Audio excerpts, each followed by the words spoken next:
تعالى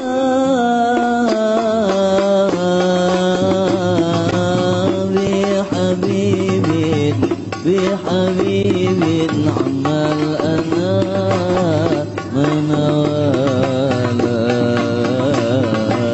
يا قلبي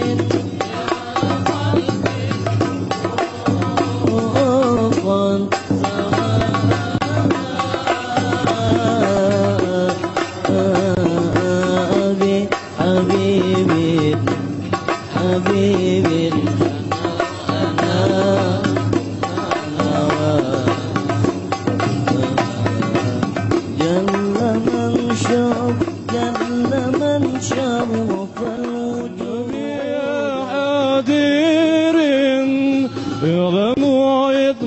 يكين النبي قادر يضم ويطمد يكين أن رب العالمين فرض الصلوات عليه النبي صلوا عليه صلوات الله عليه وينال البركة كل من صلى عليه النبي من حضر النبي خير البشر النبي من حضر النبي خير البشر وبنى له القمر ونجم سلم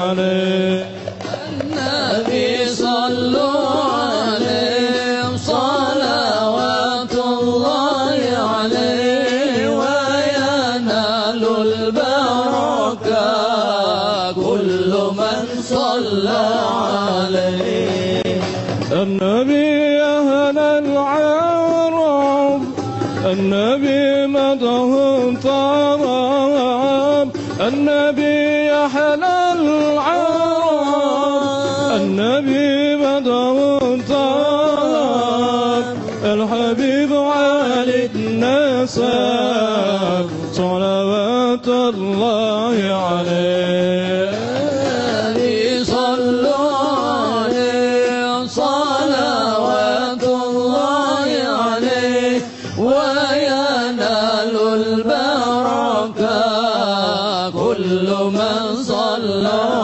عليه النبي ذاك العروس وينال البركة كل من صلى عليه. Sebagai salah satu kiai muda di Jawa Timur, dan insya Allah beliau juga jam terbangnya sudah sangat amat luar biasa. Beliau kelahiran Jember. Jember itu salah satu kabupaten di Jawa Timur. Kebetulan kalau beliau itu di Jember, saya dulu sempat mondok di pesantren Salafiyah Safiyah Sukorjo. Saya punya satu cuplikan, mudah-mudahan cuplikan ini menjadi motivasi buat kita bersama. Dauh daripada Hadratus Syekh Kiai Haji Raden As'ad Samsul Arifin, ketika beliau bercerita tentang masalah bagaimana asal muasal daripada berdirinya Nahdlatul Ulama, di mana kita tahu bahwa beliau adalah satu-satunya mediator yang menghubungkan antara Mbah Khalil Bangkalan dengan Kiai Haji Hasim Asy'ari. Cuplikannya ini mudah-mudahan nanti saya bisa translatekan. Setong ulama mator daga kiai. Betul ke ulama ki setong sejarah. Torasnya Sunan Ngampel. Sunan Ngampel nulis siapa nikah. Ni soalnya tulen torasnya. Mana kita keliru kento. Tubuh kayu besantel. Kulit yang kita anak kita tak dewasanya mana yang kita dewasa merengaki.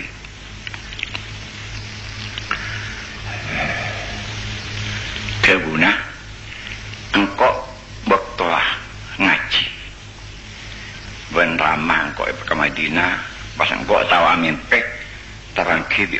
Rasulillah sallallahu alaihi wasallam. Ada buah sengkok rahmatullah Islam Ahlus Sunnah wal Jamaah kibaya ke Indonesia, kibaya hijrah ke Indonesia. Karena yang tempat kelahirnya dia tak mampu alasanaki syariat Islam Ahlus Sunnah wal Jamaah. Baik, saya potong. Kibaya ke Indonesia. Ketika Raden Rahmat Sunan Ampel mondok di Madinah, beliau bermimpi bertemu dengan baginda Nabi Muhammad sallallahu alaihi wasallam. Raden Rahmat Sunan Ampel, kau bawa Islam Ahli Sunnah wal Jamaah ini ke Indonesia. Karena Islam ala Ahli Sunnah wal Jamaah ini sudah tidak mampu berkembang di tanah kelahirannya sendiri. Sehingga sejak saat itulah Raden Rahmat Sunan Ampel membawa ajaran Islam Ahli Sunnah wal Jamaah ke Indonesia dan sampai saat ini kita rasakan. Namun dalam perjalanannya ternyata banyak orang-orang yang usil dengan perkembangan Ahli Sunnah wal Jamaah yang begitu pesat, yang begitu besar terkait dengan perkembangan Ahli Sunnah wal Jamaah itu sendiri. Terbukti banyaknya orang-orang yang tidak bertanggung jawab kemudian merongrong akidah Ahli Sunnah wal Jamaah itu sendiri. Beberapa bulan kemarin ada salah seorang orang tua dengan anak di Gunung Pipa, Balikpapan, berdebat habis-habisan, akhirnya datang ke rumah saya untuk mencari kejelasan. Apa yang terjadi? Sang anak telah banyak mengharamkan apa yang dilakukan oleh orang tuanya sendiri. Akibat daripada salah pergaulan, dan itu sudah terjangkit yang namanya virus-virus Wahabi. Begitu juga saat yang hampir bersamaan ada salah seorang wali santri dari Penajam Pasir Utara memindahkan anaknya yang kakak beradik. Ketika dipindahkan saya tanya, "Bapak, kenapa putranya dipindahkan? Kan di sana jauh lebih luas, jauh lebih bagus." Apa kata dia? "Wah Pak Ustadz, anak saya ini nggak beres. Banyak hal-hal yang sebelumnya saya lakukan sekarang sudah banyak diharam-haramkan oleh anak saya sendiri. Oleh sebab itu saya pindahkan Pak Ustadz." Dan banyak sekali hal-hal yang mungkin telah terjadi di tengah-tengah Bapak Ibu rahimakumullah. Ya, ini Kiai As'ad, di mana beliau menjadi mediator yang saya suaranya sempat keluarkan tadi. Beliau Hadratul Mukarram Kiai Haji Muhammad Idris Romli banyak karangannya, ya, banyak karangannya yang bisa kita ambil, yang bisa kita beli di toko-toko Gramedia besar. Satu di antaranya beliau punya buku Membedah Bid'ah dan Tradisi. Ini beberapa cover buku yang sempat saya download di internet tadi malam. Kemudian ada lagi Syiah Imamiyah, Ideologi dan Ajarannya. Ini karangan beliau langsung. Kemudian ada lagi Madhab Al-As'ari. Ada lagi ini yang luar biasa ini. Buku karangan beliau, Debat Terbuka Sunni dan Wahabi di Masjidil Haram. Mungkin Bapak Ibu ada yang punya bukunya? Ya, kalau belum punya silakan cari di Gramedia. Ada karangan buku beliau juga namanya Pengantar Sejarah Ahlus Sunnah wal Jamaah. Ya. Nah, ini buku yang sempat menjadi perdebatan di tengah-tengah masyarakat. Buku karangan Mahrus Ali. Ya. Satu di antaranya Amalia Sesat di Bulan Ramadan. Kiai NU menggugat tahlilan dan tawassulan. Nah, ini yang paling fenomenal kemarin. Ya. Mantan Kiai NU menggugat zikir dan sholawat syirik, kemudian ditanggapi dengan buku yang terbaru Kiai NU membongkar kebohongan, buku menggugat mantan Kiai NU menggugat sholawat dan zikir. NU membongkar habis kasidah syirik, ya. Jadi kalau dibandingkan dengan karya beliau masih belum seberapanya. Jadi kalau karangan Mahrus Ali yang mengaku sebagai Kiai NU, setelah diklarifikasi ternyata bukan Kiai NU, hanya mengaku-ngaku saja sebagai Kiai NU, ya, karangannya masih jauh dengan beliau. Kalau saya anggap buku-buku karangan Mahrus Ali itu ibarat sebuah rapat, itu adalah rapat komisi, maka kehadiran kita di masjid ini dalam rangka mendengarkan rapat paripurna. Karena buku yang akan dibahas di pagi hari ini adalah tentang masalah Kiai NU atau Wahabi yang sesat tanpa sadar. Mudah-mudahan kita bersabar untuk mengikuti acara ini sampai tuntas, dan mari kita ikuti secara bersama-sama, dan nanti ada dialog terbuka dan ada beberapa pembanding yang sudah hadir di tengah-tengah kita. Sebenarnya dari panitia ingin langsung menghadirkan Mahrus alinya, tapi beberapa kejadian Pak Kiai ya, di Unibrau, di Malang, di YIN Sunan Ampel, Surabaya, Mahrus Ali tidak berani datang, tidak pernah hadir ketika acara-acara semacam begini. Kami sangat senang sekali kalau Mahrus Ali mau hadir langsung pada acara seperti ini. Tapi mudah-mudahan nanti beberapa pembanding yang sudah hadir di tengah-tengah kita bisa menjadi sedikit pembanding. Oleh sebab itu, dengan waktu yang terbatas, kami persilahkan kepada beliau untuk menyampaikan dan membedah sekaligus menyampaikan apa yang ingin kita bicarakan pada kesempatan pagi yang berbahagia ini. Kami persilahkan. Assalamualaikum warahmatullahi wabarakatuh. Bismillahirrahmanirrahim. Alhamdulillahi rabbil alamin. Lahul hamdu wa lahul fadlu wa lahul thana'ul hasan. Wa salawatullahil barrir rahim wa malaikatihil muqarrabin ala sayyidina Muhammadin khatamin nabiyyin wa ala alihi wa sahbihi ajma'in, amma ba'd. Yang saya muliakan dan saya hormati para alim ulama, wabil khusus Ketua Tanfidhiyah Pengurus Cabang Nahdlatul Ulama Kota Balikpapan, Kiai Haji Abbas Alfas, para kiai, para asatil, para ibu nyai, para ustazah, yang tidak mungkin saya sebutkan namanya satu persatu tanpa mengurangi penghormatan saya kepada beliau semuanya. Para jamaah hadirin wal hadirat dalam rangka acara internalisasi Ahlus Sunnah wal Jamaah pada pagi kali ini, serta bedah buku Kiai NU atau Wahabi yang sesat tanpa sadar. Sebenarnya kalau kita membicarakan tentang khilafiyah,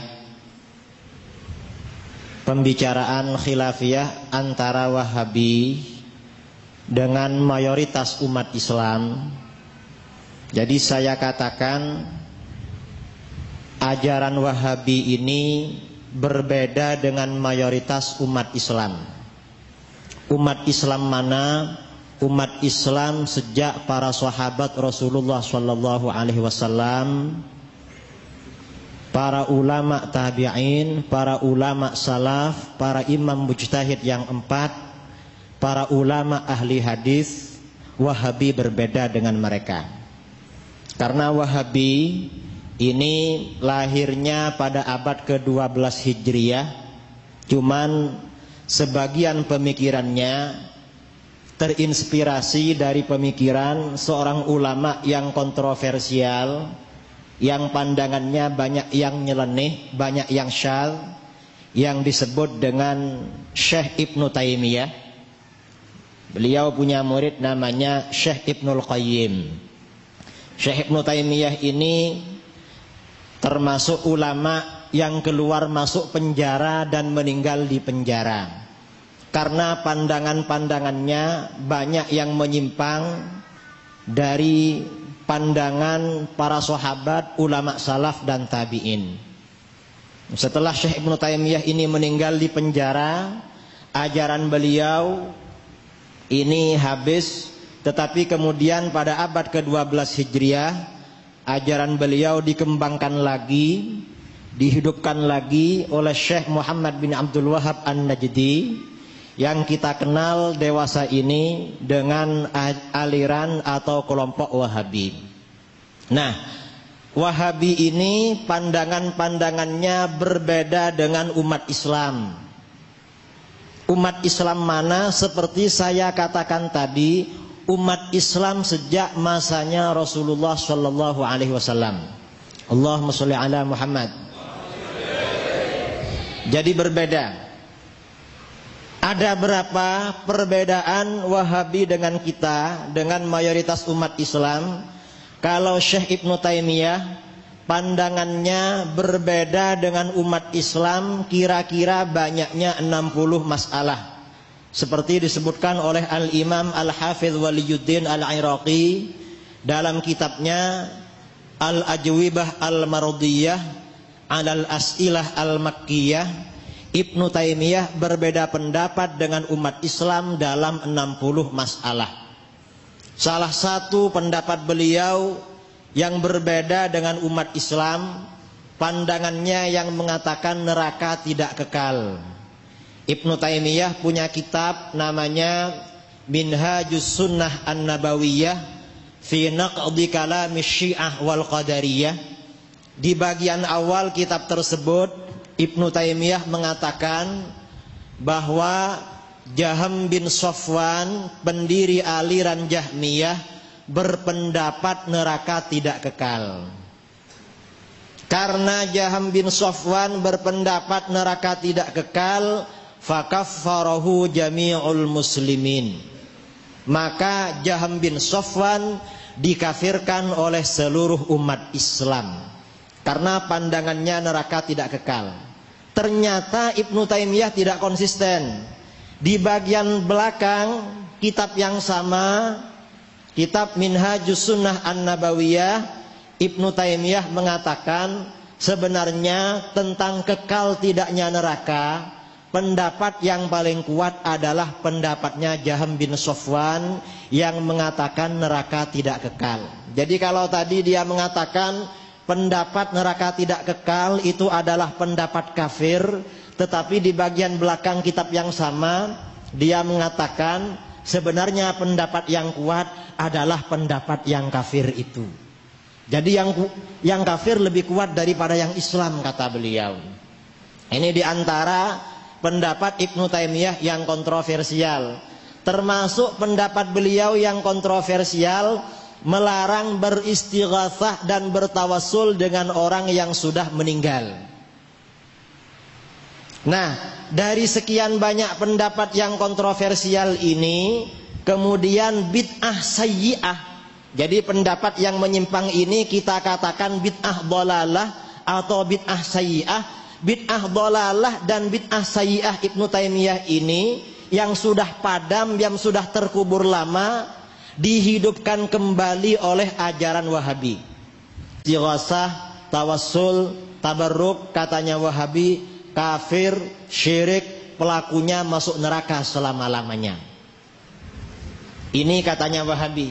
Jadi orang yang beristighatsah atau yang bertawassul, misalnya membaca sholawat Allahumma sholli ala sayyidina Muhammadin qad daqat hilati adrikni ya Rasulullah, katanya Wahabi kafir, masuk neraka. Karena di dalam sholawat ini ada bacaan adrikni ya Rasulullah, tolonglah aku wahai Rasulullah. Kafir. Padahal mayoritas umat Islam seluruh dunia membaca sholawat seperti ini selain Wahabi, beristighatsah. Jadi katanya Wahabi seluruh umat Islam selain Wahabi telah kafir dan syirik. Ini diantara pendapat Wahabi. Alhamdulillah ini airnya sudah datang. Kalau kita mengkalkulasi ada berapa jumlah pandangan Wahabi yang berbeda dengan mayoritas umat Islam, sebagian ulama mengatakan Wahabi berbeda dengan mayoritas umat Islam sekitar dalam 150 masalah lebih. Mulai dari persoalan akidah sampai persoalan amaliyah. Persoalan yang paling pokok yang berbeda dengan kita itu ada 4. Yang pertama tentang akidah tauhid. Tentang tauhid, yaitu pembagian tauhid menjadi 3. Wahabi punya pandangan tauhid itu terbagi menjadi 3. Ada tauhid rububiyah, ada tauhid uluhiyah, ada tauhidul asma was sifat.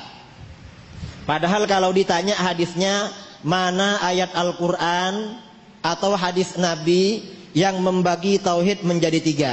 Tidak ada. Di Al-Quran tidak ada, di hadis-hadis Rasulullah SAW juga tidak ada. Tauhid menjadi tiga ini hanya semacam aturan yang dibuat oleh orang Wahabi untuk menghalangi orang lain masuk surga. Karena selain Wahabi tidak punya konsep tauhid terbagi menjadi tiga. Dan katanya Wahabi, syaratnya masuk surga harus tauhid dibagi menjadi tiga. Padahal Rasulullah, para sahabat, ulama salaf, ulama tabi'in, ahli hadis, tidak ada yang membagi tauhid menjadi tiga. Kira-kira bagaimana nasib beliau itu menurut Wahabi? Kemudian dari tauhid, perbedaan tauhid menjadi tiga ini berlanjut pada perbedaan berikutnya. Wahabi berbeda dengan mayoritas umat Islam.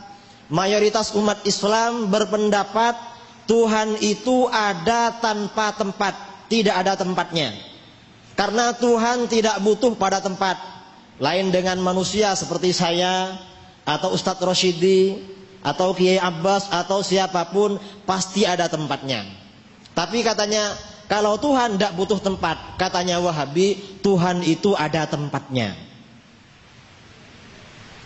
Ini cabang dari pembagian tauhid menjadi tiga. Kemudian dari pembagian tauhid menjadi tiga ini ada khilafiyah lagi, yaitu larangan istighatsah, tawassul dan tabarruk. Umat Islam sejak masanya Rasulullah juga diajarkan oleh Rasulullah sudah terbiasa bertawassul, beristighatsah dan bertabarruk. Tetapi katanya Wahabi, orang yang beristighatsah, bertawassul, bertabarruk adalah kafir, masuk neraka selama-lamanya. Itu katanya Wahabi. Kemudian dari pembagian tauhid menjadi tiga, Wahabi membuat ajaran lagi yang berbeda dengan kita, yaitu Wahabi tidak mau melakukan takwil terhadap ayat-ayat mutasyabihat atau hadis-hadis mutasyabih. Hadis-hadis yang tidak jelas maknanya, ayat Al-Quran yang tidak jelas maknanya, Wahabi tidak mau melakukan takwil. Ini dari perbedaan tadi. Jadi berbeda pandangan. Dari perbedaan tauhid ini berpengaruh terhadap perbedaan Wahabi dalam hal akidah dan amaliyah. Jadi sudah ada 4, perbedaan tauhid menjadi 3. Kemudian Tuhan ada di langit katanya Wahabi. Yang ketiga yaitu pandangan Wahabi yang mengatakan istighatsah, tawassul dan tabarruk adalah perbuatan syirik dan kafir. Dan yang keempat, Wahabi tidak mau bid'ah hasanah. Semua bid'ah adalah tersesat. Tidak ada yang namanya bid'ah hasanah. Ini katanya Wahabi. Jadi sebenarnya 4 hal ini yang menjadi perbedaan pokok antara kita dengan ajaran Wahabi. Adapun persoalan-persoalan lain di luar 4 hal ini biasanya merupakan cabang dari 4 hal ini. Jadi misalnya menolak maulid Nabi di satu sisi karena tidak mau bid'ah hasanah, di sisi lain karena memang Wahabi ini jadi menganggap syirik orang yang memuji-muji Rasulullah, seperti dikatakan oleh Mahrus Ali. Jadi orang memuji-muji Rasulullah, membaca sholawat seperti tadi itu katanya syirik, apalagi sampai berdiri segala ini. Saya pernah bertemu dengan tokoh Wahabi di Madura, acara dialog seperti ini. Dia Wahabi ketika ditanya mengapa Anda tidak mau maulid Nabi, katanya beliau, saya yang tidak setuju itu berdirinya. Berdiri ketika maulid itu tidak setuju. Tetapi yang lucu karena sebelum acara itu dimulai, yang mengadakan itu anak-anak mahasiswa. Sebelum dimulai mahasiswa melakukan lagu Indonesia Raya. Yang maju seorang perempuan mahasiswi dan menyuruh peserta yang hadir untuk berdiri. Ternyata Wahabinya juga ikut berdiri. Akhirnya saya bisik-bisik sama dia, lah sampean ini kalau Indonesia Raya berdiri, tapi kalau maulid Nabi tidak mau berdiri, apa bedanya gitu? Apa lebih mulia Indonesia Raya dengan sholawat Nabi? Jadi Wahabi itu memang tidak konsisten. Ini pengantar dialog saya ya. Jadi pengantar dalam bedah buku saya. Nah, selanjutnya saya akan menjelaskan sebelum kita menginjak pada sesi berikutnya, mungkin sesi tanggapan dari saudara-saudara muslim semuanya. Saya kira yang ada di sini semuanya bersaudara ya, muslim semua kan? Tidak ada yang kafir begitu ya? Tidak ada. Kalau menganggap orang muslim kafir berarti Wahabi itu. Saya akan mencoba membicarakan persoalan paling pokok perbedaan kita dengan Wahabi, terutama buku ini, bukunya Ustadz Mahrus Ali.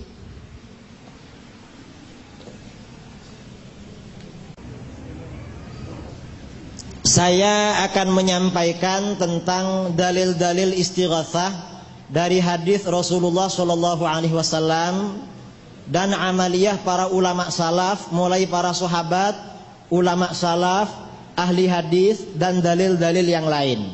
Mengapa kita ini beristighatsah? Agar kita semakin mantap bahwa ajaran istighatsah itu ajarannya Rasulullah, bukan ajarannya orang kafir. Karena istighatsah ini sebenarnya yang paling dipersoalkan oleh orang-orang Wahabi.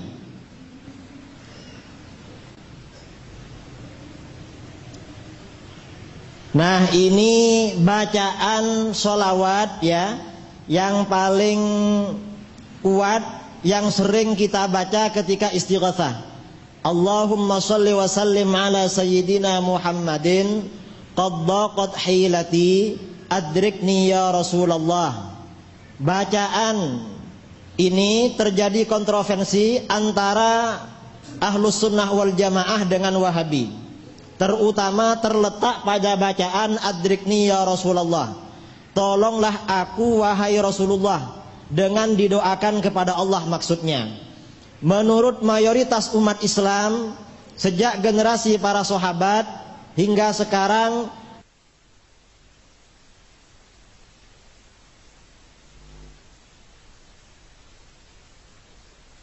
abad ke-8 dan menurut Wahabi abad ke-12, bacaan di atas tidak benar, syirik akbar, murtad dan masuk neraka selama-lamanya.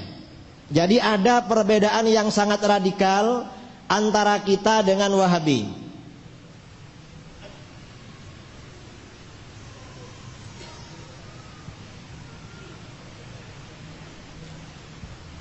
Perbedaannya bagaimana? Mengapa berbeda? Kalau menurut Ahlus Sunnah wal Jamaah, bacaan adrikni ya Rasulullah masuk dalam kategori tawassul dan istighatsah, yaitu berdoa kepada Allah dengan memanggil nama seseorang yang mulia menurut Allah, dan hal ini telah berlangsung sejak generasi sahabat dan diajarkan oleh Rasulullah SAW.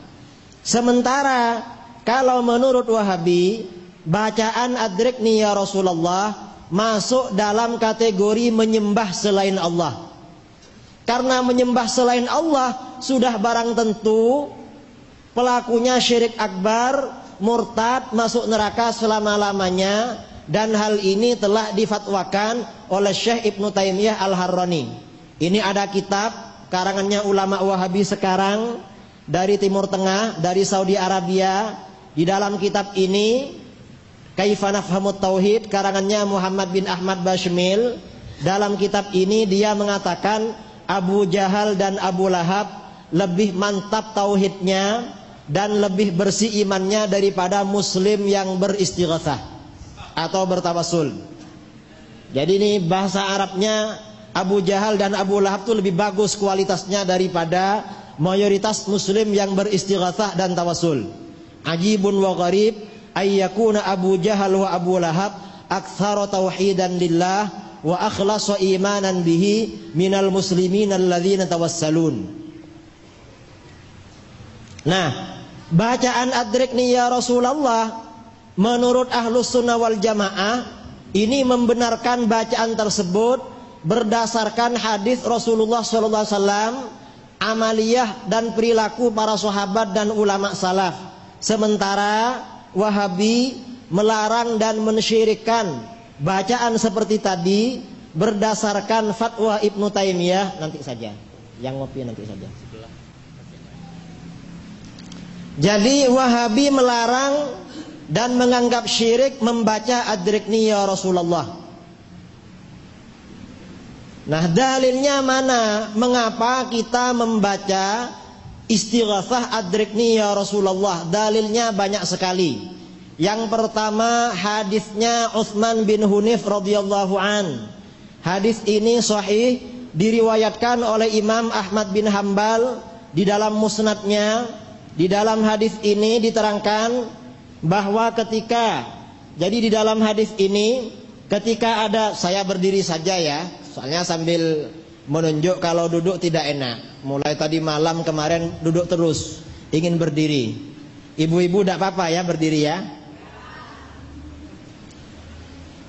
Jadi ada seorang tunanetra datang kepada Nabi dan minta agar didoakan supaya sembuh dari kebutaan. Lalu katanya Nabi, kalau kamu mau aku doakan, kalau kamu mau maka tidak perlu didoakan, itu lebih baik. Kamu hidup buta sampai mati, itu pahalanya besar. Ternyata laki-laki tadi minta doakan saja Rasulullah. Ternyata laki-laki ini minta didoakan, Rasulullah tidak berdoa, justru beliau menyuruh laki-laki tadi berwudu dengan wudu yang baik, lalu sholat 2 rakaat. Setelah sholat 2 rakaat, laki-laki ini diperintahkan membaca doa, Allahumma inni as'aluka wa atawajjahu ilaika binabiyyika Muhammadin nabiyyir rahmah ya Muhammad inni tawajjahtu bika ila rabbi fi hajati hadhihi fatuqdali Allahumma syafi'hu fiyya. Ya Allah, sesungguhnya aku memohon kepadamu, aku menghadapkan diriku kepadamu dengan perantara nabimu Muhammad, nabi pembawa rahmat. Wahai Muhammad, sesungguhnya aku menghadapkan diriku kepada Tuhanku dengan perantara kamu. Dalam doa ini Nabi mengajarkan doa istighatsah, di mana di dalam doa ini disertai dengan bacaan memanggil nama Nabi. Padahal pada waktu berdoa sahabat tersebut membaca di masjid, sementara Nabi ada di tempat lain meneruskan mengajar para sahabat. Bukan di masjid, tetapi di rumah salah seorang sahabat. Ini dalilnya istighatsah. Ya Muhammad inni tawajjahtu bika ila rabbi. Bacaan ini persis dengan bacaan kita ketika membaca qaddaqat hilati adrikni ya Rasulullah. Benar-benar sempit kemampuanku, tolonglah aku wahai Rasulullah. Wahai Rasulullah. Sama dengan bacaan ini. Ini dalilnya mengapa kita beristighatsah. Nah, bagaimana nilai hadis ini? Apakah hadis ini hadis palsu atau hadis dhaif? Tidak. Hadis ini hadis sahih. Yang mengatakan siapa? Yang mengatakan para ulama Wahabi. Ini kitab Musnad Ahmad yang ditahqiq oleh orang-orang Wahabi, diterbitkan di Beirut. Di bagian bawah dia mengatakan isnaduhu sahih, rijaluhu thiqat. Sanadnya sahih, para perawinya dipercaya. Dan bahkan hadis ini diriwayatkan oleh banyak ulama yang meriwayatkan hadis ini. Dan ini hadis ini diamalkan sampai hari kiamat. Biasanya Wahabi mengatakan ketika kita berdialog dengan Wahabi, ini dalilnya kami beristighatsah. Rasulullah mengajarkan seorang buta yang ingin sembuh dari kebutaannya disuruh berdoa di masjid, ada istighatsahnya. Biasanya Wahabi akan mengatakan hadis ini boleh diamalkan ketika Rasulullah masih hidup. Kalau Rasulullah sudah wafat, tidak boleh diamalkan. Biasanya kalau Wahabi mengatakan begitu, saya jawab, yang mengatakan doa ini boleh diamalkan ketika Nabi masih hidup. Kalau beliau sudah wafat tidak boleh. Yang mengatakan begitu kamu, bukan Rasulullah. Seandainya doa seperti ini tidak boleh diamalkan setelah Rasulullah wafat, sudah barang tentu Rasulullah akan mengatakan, hati-hati ya, kalau saya sudah meninggal jangan diamalkan doa ini, nanti kamu syirik. Mestinya begitu. Ternyata Rasulullah tidak begitu. Ini dalil kita mengapa istighatsah. Dan ini diamalkan sampai hari kiamat karena ada dalil lain. Dalam riwayat lain yang diriwayatkan oleh Ibnu Abi Khaythamah, dijelaskan oleh Ibnu Taimiyah dalam kitab Qaidah Jalilah fit Tawassul wal Wasilah, ada tambahan yang berbunyi wa in kanat hajatun faf'al mithla dzalik. Ketika meriwayatkan doa Allahumma inni as'aluka, Nabi bersabda, kalau kamu punya hajat lain, lakukan tata cara doa seperti ini. Jadi ternyata katanya Nabi, hajat apapun kamu boleh melakukan doa seperti ini. Dan ini dalil lain bahwa hadis ini dilakukan sampai hari kiamat. Ternyata doa istighatsah ini diamalkan oleh para sahabat setelah Rasulullah wafat. Ini hadisnya Utsman bin Hunayf, diriwayatkan oleh Imam Al-Baihaqi dalam Dalailun Nubuwah dan Imam At-Tabrani dalam Al-Mu'jamus Shaghir. Pada masanya Khalifah Utsman bin Affan, Sayyidina Utsman bin Hunayf melihat seorang laki-laki yang mundar-mandir di depan rumahnya Khalifah Utsman. Akhirnya ditanya oleh Utsman bin Hunayf, kamu ada apa? Kok mundar-mandir rumahnya Khalifah? Lalu katanya beliau, saya sudah mengajukan proposal beberapa waktu yang lalu, sampai sekarang masih belum dipanggil oleh presiden. Akhirnya katanya Utsman bin Hunayf, kalau begitu coba kamu wudhu di masjid, lalu sholat sunat 2 rakaat, lalu baca doa seperti ini. Allahumma inni as'aluka wa atawajjahu ilaika binabiyyina Muhammadin nabiyyir rahmah ya Muhammad inni atawajjahu bika ila rabbika rabbi. Jadi Nabi sudah wafat, para sahabat masih mengamalkan hadis ini. Jadi sahabat mengamalkan, dan hadis ini sahih katanya Imam At-Tabrani. Imam At-Tabrani mengatakan wal haditsu sahih. Kemudian doa istighatsah ini tidak hanya diamalkan pada masanya sahabat, bahkan diamalkan pada masanya ulama salaf setelah para sahabat wafat semua. Ada seorang ulama namanya Abdul Malik bin Abjar. Beliau seorang ahli hadis, beliau juga seorang dokter.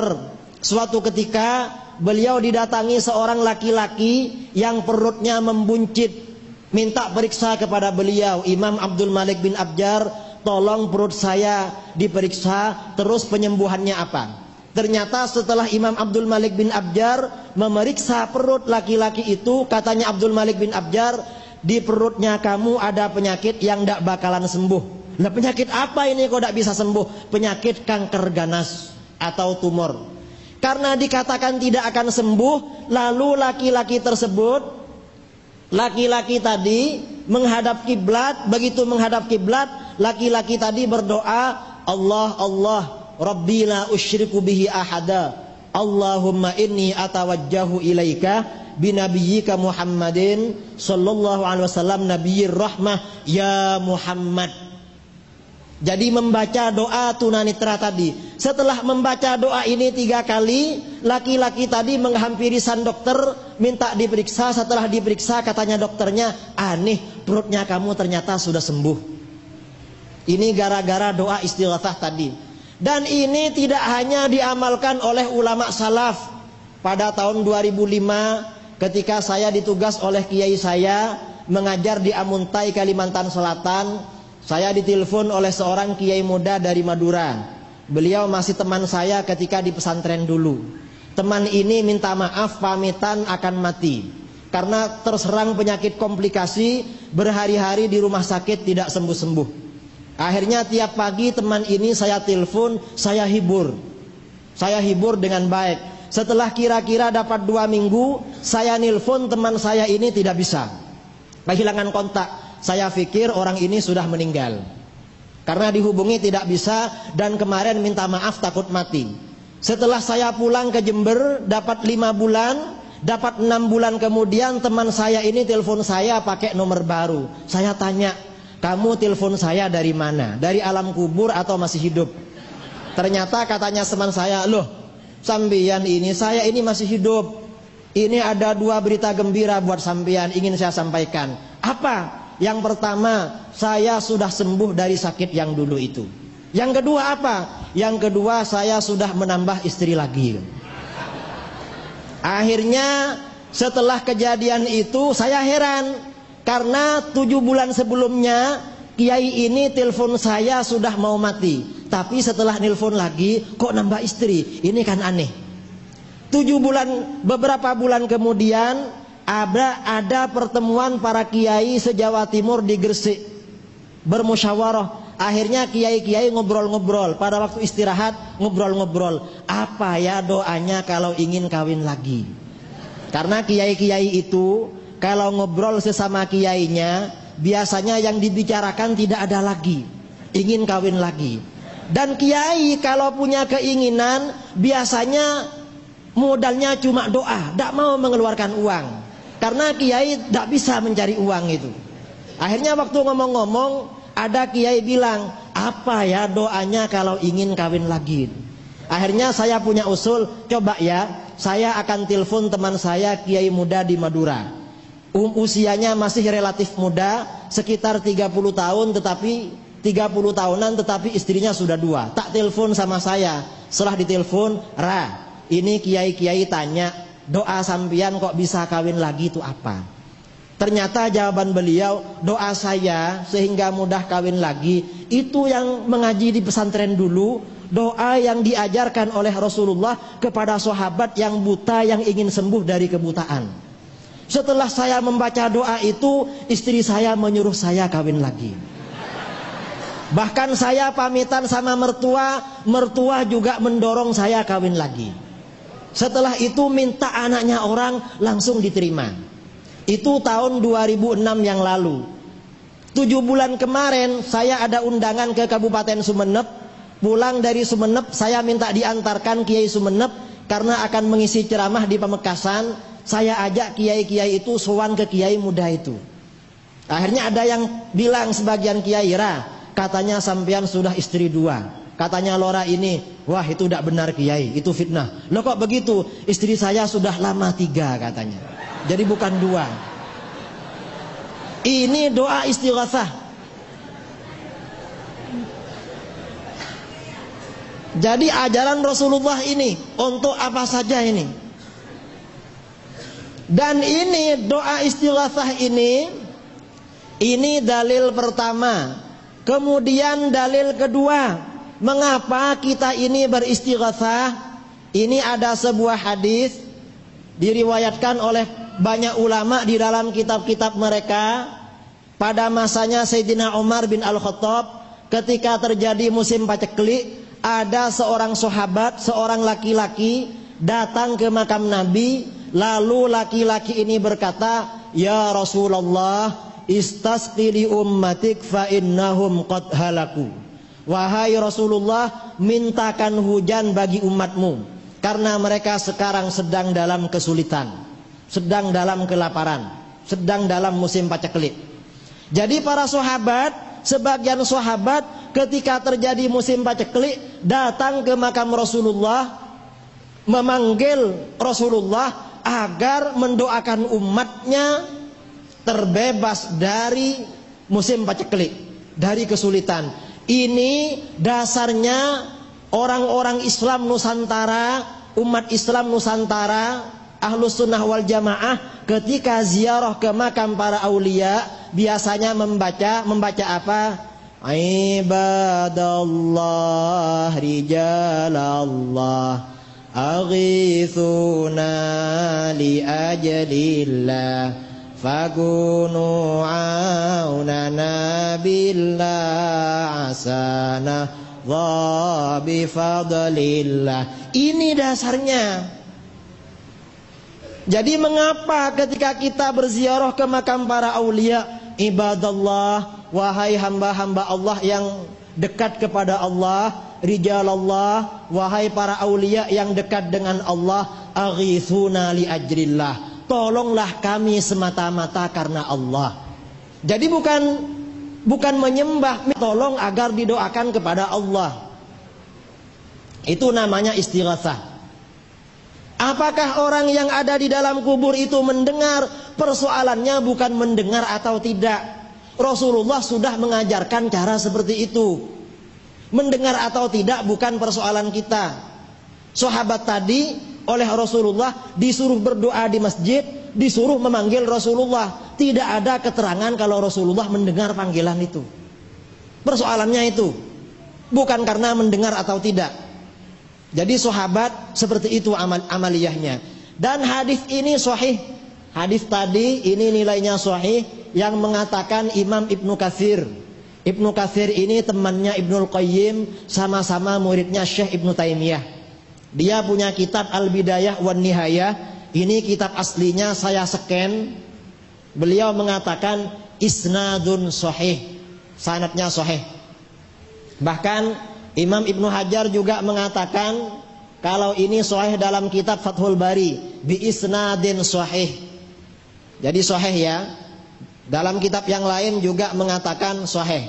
Kemudian sahabat Nabi juga beristighatsah ketika kakinya mati rasa. Ini ada di dalam kitab Al-Adabul Mufrad. Sayyidina Abdullah bin Umar suatu ketika berjalan bersama murid-muridnya. Di tengah perjalanan beliau duduk tidak bisa berjalan. Ditanya sama muridnya, ada apa Kiai kok duduk? Kaki saya mati rasa, tidak bisa digerakkan. Lalu katanya muridnya, ulkur ahabban nasi ilaik, sebut atau panggil orang yang paling kamu cintai. Lalu Abdullah bin Umar mengatakan, ya Muhammad, wahai Muhammad. Setelah mengatakan ya Muhammad, dalam riwayat lain beliau dikatakan faqama wa masya. Beliau dapat berdiri dan dapat berjalan. Ini dasarnya orang-orang Islam, warga muslim Indonesia sebelum sholat, kalau di tanah Jawa biasanya berzikir ya Allah ya Muhammad. Masih hafal? Coba biasanya begitu. Begini lagunya di Jawa. Astaghfirullah Rabbal baraya, astaghfirullah minal khataya, Rabbi zidani ilman nafi'a wa wafiqani amalan maqbula. Ya Allah, ya Muhammad, ya Aba Bakrin Siddiq, ya Umar, Uthman wa Ali, Siti Fatimah binti Rasuli, Siti Fatimah binti Rasuli. Ini dasarnya Wali Songo, para ulama kita membikin zikir seperti itu. Jadi ternyata kalau dikaji obatnya sakit kaki. Karenanya sekarang banyak umat Islam yang masih muda usianya kadang kena asam urat, sudah tidak kuat jalan. Mengapa? Karena tidak baca zikir seperti ini. Kalau orang-orang dulu tidak ada yang asam urat masih muda itu. Orangnya sehat-sehat karena rutin baca zikir seperti ini. Ini obatnya sakit kaki ini. Jadi yang kena asam urat sebelum masuk waktunya sholat sudah hadir ke musola atau masjid, baca zikir seperti tadi. Insya Allah sembuh. Ini hadisnya sahih ini. Sahih semua hadisnya ini. Ini banyak keterangannya. Kemudian dalil lain, mengapa kita ini beristighatsah? Ternyata istighatsah ini juga diamalkan oleh para ulama ahli hadis. Dalam kitab Tadhkiratul Hufat karangannya Imam Syamsuddin Az-Zahabi, Imam Az-Zahabi ini termasuk muridnya Ibnu Taimiyah dan ulama yang dikagumi oleh orang-orang Wahabi. Dan kitab ini dibagi-bagikan gratis oleh orang-orang Wahabi di Saudi Arabia. Dalam kitab ini juz 3, pada juz 3 ini diterangkan ada kisah ulama ahli hadis. Ada 3 orang ulama, yaitu Imam At-Tabrani, Imam Abu Syekh, dan Imam Ibnul Muqri. Ketiga imam ini adalah imam ahli hadis yang kitabnya dalam bidang hadis sampai sekarang menjadi kajian Ahlus Sunnah wal Jamaah, termasuk orang-orang Wahabi. Jadi kitab ketiga orang ulama ini menjadi rujukan Wahabi juga. Ketika 3 orang ulama ini belajar atau mondok di Madinah, pernah suatu ketika 3 orang ini kelaparan. Karena kelaparan, sudah lama tidak makan, salah seorang di antara mereka, yaitu Imam Ibnul Muqri, habis sholat isya datang ke makam Rasulullah. Sampai di depan makam Rasulullah, Imam Ibnul Muqri berkata, "Ya Rasulullah, al-ju'." Rasulullah, kami bertiga kelaparan. Gimana ini lapar? Akhirnya habis begitu, 3 orang ini, Imam At-Tabrani, Abu Syekh, dan Ibnul Muqri duduk-duduk. Katanya At-Tabrani, yang kita tunggu sekarang, kita ini menunggu 2 hal, katanya At-Tabrani. Boleh jadi yang akan datang kepada kita adalah malaikat maut menjemput kita, atau mungkin ada seseorang akan mengantarkan makanan pada kita. Ternyata setelah itu tiba-tiba datang seorang Alawi, seorang Sayyid, seorang Habib. Setelah dibukakan pintunya, seorang Sayyid ini bersama 2 pelayannya, masing-masing pelayan membawa 1 kantong makanan. Lalu katanya Sayyid ini, "Kamu kelaparan ya? Dan kamu mengadu kepada Rasulullah kalau sudah lapar." "Iya, iya Beb." Akhirnya katanya Sayyid itu, "Saya tadi sedang tidur. Saya bermimpi Rasulullah memerintahkan saya segera bawa makanan ke sini." Jadi ahli hadis kerjanya juga begitu. Ini dasarnya kita kalau datang ke makam para aulia membaca ibadallah rijalallah. Ahli hadis juga begitu amaliyahnya. Masa ahli hadis kafir? Kan tidak mungkin itu. Jadi ahli hadis seperti itu.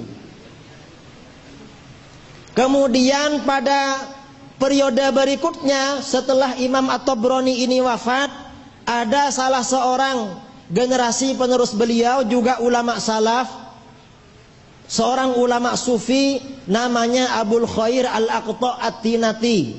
Suatu ketika beliau ada di Madinah, sudah 5 hari tidak makan. Karena 5 hari tidak makan, beliau datang ke makam Rasulullah, lalu mengucapkan salam kepada Nabi, juga kepada sahabat Abu Bakar dan Umar. Setelah mengucapkan salam, Abul Khair berkata, "Ana dhaifuka lailah ya Rasulullah." Saya ini tamu Rasulullah. Saya ini bertamu kepada jenengan malam ini. Ya namanya tamu kalau kelaparan kan harus dikasih makan. Maksudnya begitu. Saya ini tamunya jenengan. Akhirnya Abul Khair Al-Aqta ini tertidur. Di dalam tidurnya beliau bermimpi Rasulullah bersama Abu Bakar, Sayyidina Umar, juga Sayyidina Ali. Lalu oleh Sayyidina Ali di dalam mimpinya orang ini disuruh bangun, "Kamu bangkit." Setelah disuruh bangun, mencium Rasulullah. Setelah mencium Rasulullah, Rasulullah memberikan sepotong roti kepada Abul Khair. Akhirnya dimakan. Setelah makan dapat separuh, beliau terbangun. Setelah bangun, ternyata di tangannya ada roti separuh. Ini dasarnya kita istighatsah. Jadi kalau jenengan hutangnya ada lunas-lunas, ada baiknya datang ke Ampel. Nanti bilang Sunan Ampel, "Saya ini banyak hutangnya." Itu istighatsah. Jadi banyak sekali ya dasar-dasar mengapa kita ini istighatsah. Nah, mungkin di sisi lain, ternyata Nabi mengetahui sholawat yang kita baca, baik kita membaca dari dekat maupun dari jauh. Ini ada hadis diriwayatkan oleh Imam Ibnul Qayyim dalam Jila'ul Afham. Hadisnya berbunyi, man shalla alayya inda qabri sami'tuhu wa man shalla alayya min ba'id u'limtuhu.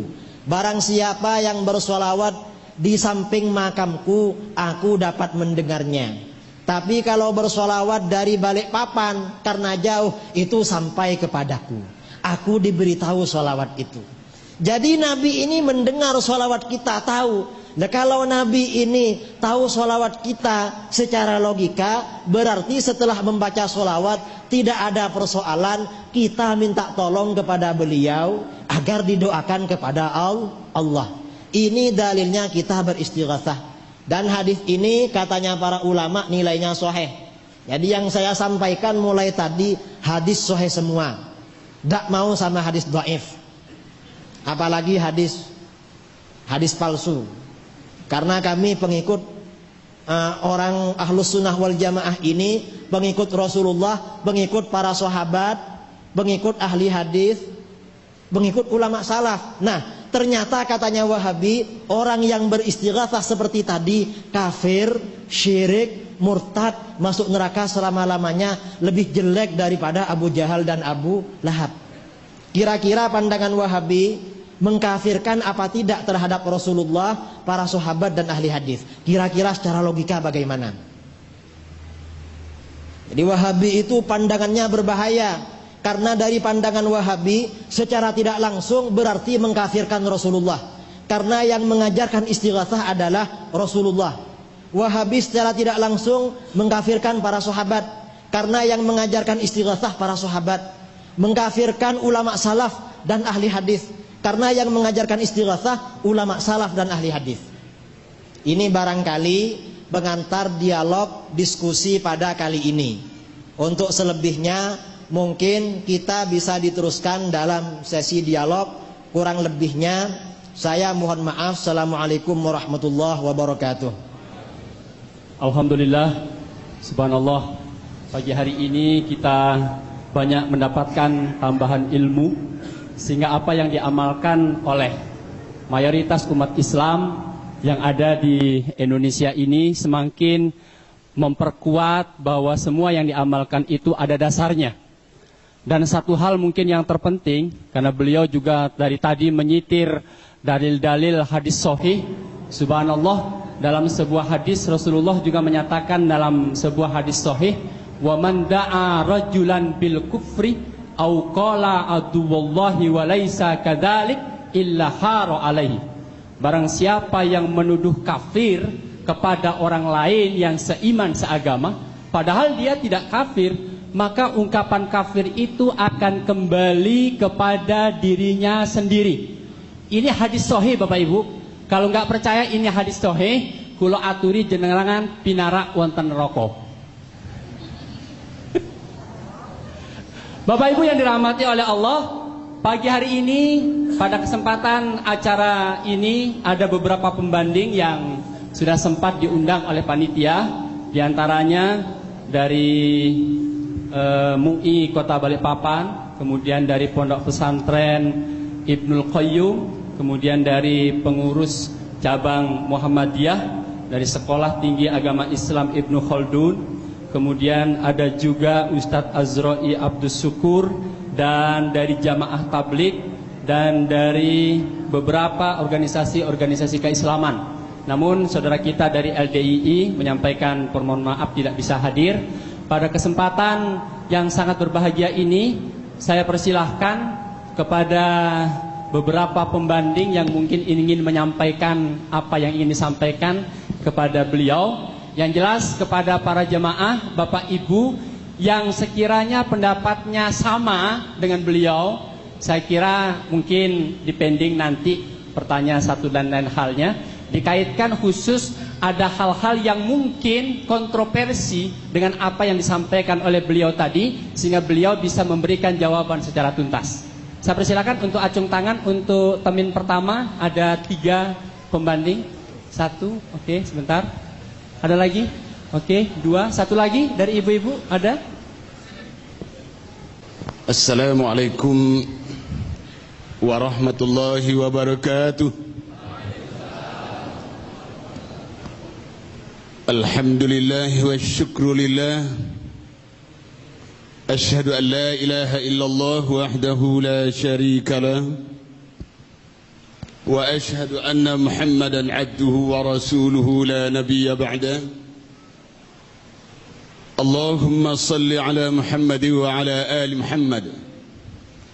Ma syaa Allah kan wa ma lam yasha' lam yakun, la haula wa la quwata illa billah. Hadirin jamaah majelis ta'lim. Saya majelis ta'lim ini ya, karena kita talabul ilmi di sini. Yang dirahmati Allah, yang dicintai Allah, saudara-saudaraku seiman seakidah, yang sama-sama kita selalu mengharap ridha Allah.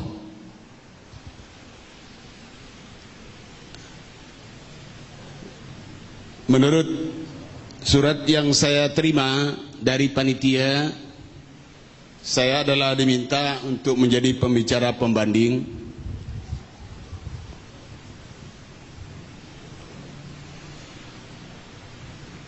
Saya sempat baca-baca sedikit itu buku yang siapa? Kiai NU atau Wahabi yang sesat tanpa sadar. Ya.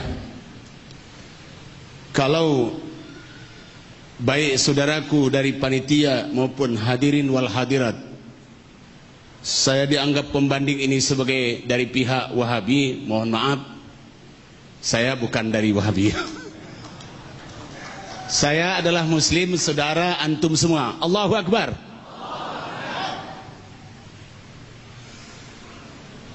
Kemudian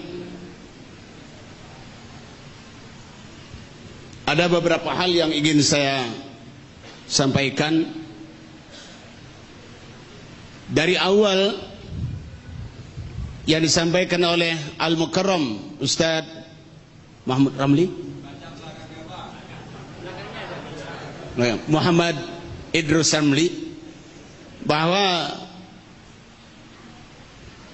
saya boleh bilang teman kita dari Wahabi selalu memponis kafir, sesat, neraka, apalagi mas?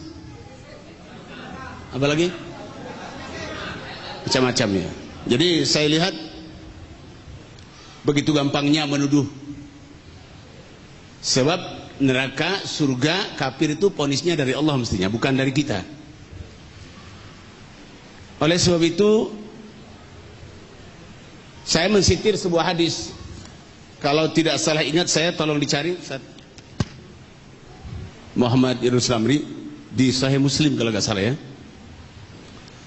Man qala li akhihil muslim ya kafir fa in kana fakadzalik atau fayakun wa illa fayaudu ilal qail. Dulu kami tulis juga seperti itu karena ada beberapa orang atau harakah lain ketika berbeda dengan kita menuduh kita sebagai kafir juga. Jadi subhanallah. Jadi kalau gitu saya berlogika sebentar.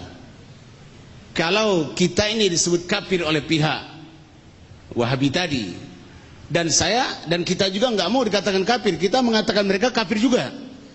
Terus yang muslim siapa? Nah, itu ya.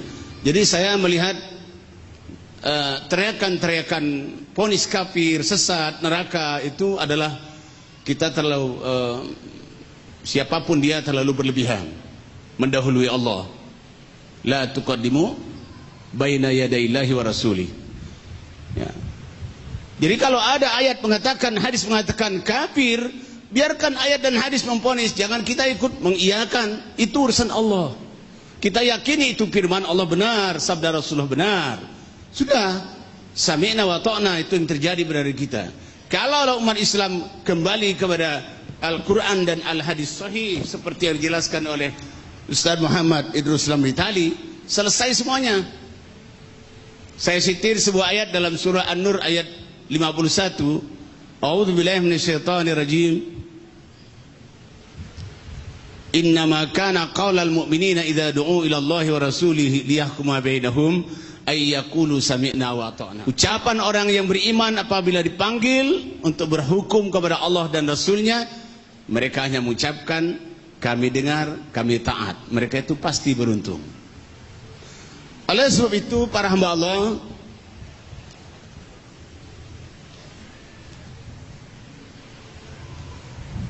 satu perbedaan yang terjadi di antara kita bukan sejak zaman Rasulullah SAW, perbedaan itu sudah ada, tetapi mereka tetap sami'na wa ta'na terhadap Allah dan Rasul. Sebuah contoh umpamanya dalam doa iftitah, paling tidak ada 6 dalam riwayat hadis itu doa iftitah. Ada Allahu Akbar kabiro, ada wajjahtu, ada subhanakallahumma, ada Allahumma ba'id baini. Kenapa harus dipertentangkan kalau itu yang dari Rasulullah semua?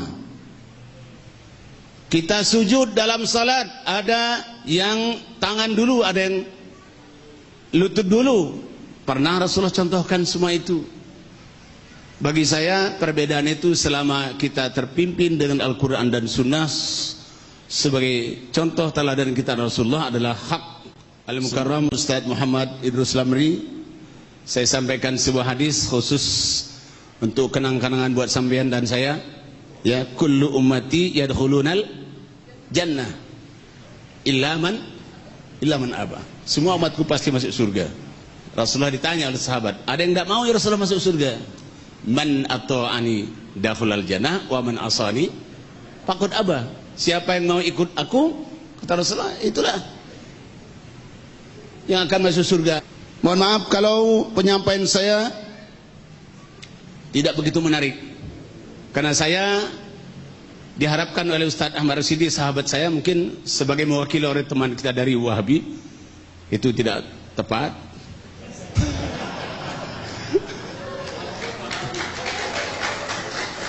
Beliau selama ini menyorotnya pakai senter yang begitu kan. Tetapi beliau lupa bahwa saya sering berduet dengan beliau, berdakwah di mana-mana. Alhamdulillah. Saya hanya ucapkan selamat atas dialog dan bedah buku ini. Mudah-mudahan Allah selalu memberikan hidayah kepada kita semua. Allah menyatukan umat Islam dunia dan akhirat dalam ridhonya, dalam hidayahnya sampai ke surga Allah semua. Amin. Allahu Akbar. Al-afamikum. Assalamualaikum warahmatullahi wabarakatuh. Salam. Ustadz tetap di atas Ustadz. Tetap duduk di atas saja Ustadz. Ya. Tapi bukan sandra ya. Enggak apa-apa, duduk di atas Ustadz. Biar ukhuwahnya lebih nampak Ustadz. Di sini aja Ustadz. Ya, baik. Terima kasih. Subhanallah, itu yang disampaikan oleh beliau Ustadz Azra'i Abdus Syukur. Ya, beliau ini salah satu pengasuh di mimbar mimbar interaktif di radio IDC. Ya, IDC FM ya. Beliau ini Ustadz Azra'i Abdus Syukur. Mungkin sebelum saya berikan kesempatan kepada pembanding lain Ustadz, ini biar clear masalahnya Ustadz. Banyak pertanyaan dari jamaah-jamaah kepada saya yang saat Ustadz mengasuh di interaktif IDC itu, katanya yang mengadu kepada saya tidak dengar langsung sih. Apa benar Pak Ustadz, kata Ustadz Azra'i Abdus Syukur, kalau ziarah Wali Songo itu musyrik, kalau menghormat kiai itu musyrik katanya. Lah, ini biar clear, mumpung ada narasumbernya langsung, ya, mumpung ada narasumbernya langsung, jadi biar clear. Oke. Saya persilakan Ustadz untuk menyampaikan apa benar atau tidak. Sehingga mohon maaf, ini kita di dalam masjid ya, kita di dalam masjid, kita cukup bertakbir, mungkin hanya sekedar klarifikasi, biar tidak terjadi suudzon di antara umat Islam. Karena pengaduan begitu banyak kepada saya, betapa banyaknya yang memberikan tanggapan miring terhadap jamaah yang melakukan ziarah Wali Songo, kemudian ziarah kubur dan lain sebagainya. Silakan Ustadz sebelum saya berikan kesempatan banding lain. Mohon maaf apabila nanti jawaban saya tidak memuaskan, silakan puaskan diri sendiri. Bahwa surga dan neraka milik Allah, betul? Apakah Wali Songo yang memasukkan kita ke surga atau mengeluarkan kita dari neraka? Tidak. Nah, adapun kita mohon beliau dapat mendoakan kita Itu tadi hadisnya sudah disampaikan oleh Ustaz. Itu atas rahmat Allah. Apabila memang sahih hadisnya, kenapa kita harus tolak ya? Tetapi kalau hadisnya memang palsu, ya kita harus klarifikasi. Tapi yang jelas, yang memasukkan ke surga, mengeluarkan kita dari neraka, bukan wali songo. Sahih? Tapi Allah, itu juga rahmatnya, bukan amal kita. Rasul bersabda, bukanlah seorang itu masuk surga karena amalnya, tetapi karena rahmat Allah. Bagaimana engkau ya Rasulullah? Iya, walaupun saya, tapi rahmat Allah. Meragukan? Kalau meragukan silakan cari keyakinan sendiri. Mohon maaf atas jawaban saya. Baik, terima kasih. Saya kira cukup klarifikasinya ya, sehingga tidak terjadi salah paham. Sebentar, penanya saya yakin begitu banyak dan penasaran. Namun mohon maaf, saya ada amanat dari panitia untuk lebih memprioritaskan kepada pembanding yang memang sengaja diundang secara khusus. Selebih daripada itu, saya persilahkan nanti kepada jamaah yang lain. Saya panggil kepada para undangan yang ada di depan. Enggak apa-apa, tetap di sini Ustaz. Ya, enggak apa-apa kok. Ya. Saya bacakan para pembanding yang diundang oleh panitia ya. Saya mohon untuk bisa ke depan. Yang mewakili dari MUI Kota Balikpapan, kemudian dari Pondok Pesantren Subulus Salam, dari Pondok Pesantren Syekhona Khalil, dari Pondok Pesantren Arsyad Al-Banjari, dari Pondok Pesantren Ibnul Qayyim 5 km 5, dari pengurus cabang Nahdlatul Ulama, kemudian yang mewakili dari Hizbut Tahrir Indonesia, yang mewakili dari Sekolah Tinggi Agama Islam Ibnu Khaldun, kemudian Ustadz Sauki, kemudian jamaah tabligh, pimpinan majelis zikir dan tahlil, serta yang mewakili dari Hidayatullah. Kepada beliau-beliau yang sengaja diundang oleh panitia untuk menjadi pembanding, saya harap untuk bisa naik ke depan untuk memberikan tanggapannya. Selebihnya akan kami berikan kesempatan kepada para jamaah yang lainnya. Kami persilakan ke depan. Baik, ada? Baik. Sambil menunggu mungkin beliau-beliau yang diundang ini masih menuju proses perjalanan ke depan ke atas panggung, kami persilahkan mungkin sebelum saya buka penanya kepada yang lain, mungkin ada yang ingin disampaikan oleh Ustadz Idrus. Terima kasih. Kalau mendengarkan jawaban beliau barusan, tadi beliau mengatakan kalau memang beristighatsah dan bertawassul itu ada hadisnya dan sahih, kita terima. Kan begitu Ustaz ya? Karena itu ajaran Rasulullah. Kita ini kan hanya pengikut, bukan pembuat ajaran. Jadi intinya kalau saya simpulkan, beliau menganggap istighatsah dan tawassul itu boleh. Betul Ustaz? Betul. Istighatsah dan tawassul itu boleh karena hadisnya sahih. Tadi sudah saya tampilkan dengan slide kitab aslinya. Hadisnya sahih. Bagaimana Ustaz? Setuju Ustaz? Apa tapinya? Baik, kepada jamaah mohon maaf saya potong sebentar. Karena kita berada di dalam masjid, mohon ini bukan lapangan sepak bola. Ya. Mohon untuk ditahan, untuk tidak tepuk tangan, biar ada bedanya antara ustadz dengan pemain sepak bola. Baik, terima kasih. Silakan dilanjutkan Ustadz. Jadi katanya beliau kalau memang ajaran istighatsah dan tawassul itu ajaran Rasulullah, para sahabat dan ahli hadis, kita ikuti. Cuman katanya beliau ada tapinya. Padahal tadi hadisnya saya kira semuanya sudah melihat ya. Hadisnya sahih. Itu kitab aslinya. Yang saya tampilkan kitab aslinya. Kemudian yang kedua, ketika beliau diklarifikasi oleh saudara moderator, orang yang ziarah Wali Songo, beliau katanya mengatakan musyrik, ternyata barusan beliau tidak menjawab. Jawabannya mungkin beliau masih berpikir atau mencari dalil yang kuat.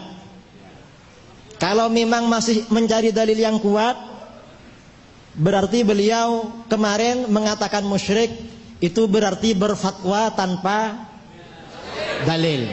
Entah bagaimana, saya kira beliau lebih tahu tentang maksud beliau. Silahkan Ustaz. Baik. Yang saya maksud tadi, apakah surga milik Wali Songo atau bukan? Sudah dijawab, bukan, itu milik Allah. Yang mengeluarkan dan memasukkan kita dari surga atau neraka juga Allah. Memasukkan kita rahmatnya Allah Subhanahu wa taala. Jadi bukan milik Wali Songo. Kalau kita meminta mendoakan kepada beliau, kalau memang ada hadisnya bahwa orang, kalau Nabi kan ada tadi, kalau Wali Songo itu ada hadisnya, boleh kita turut.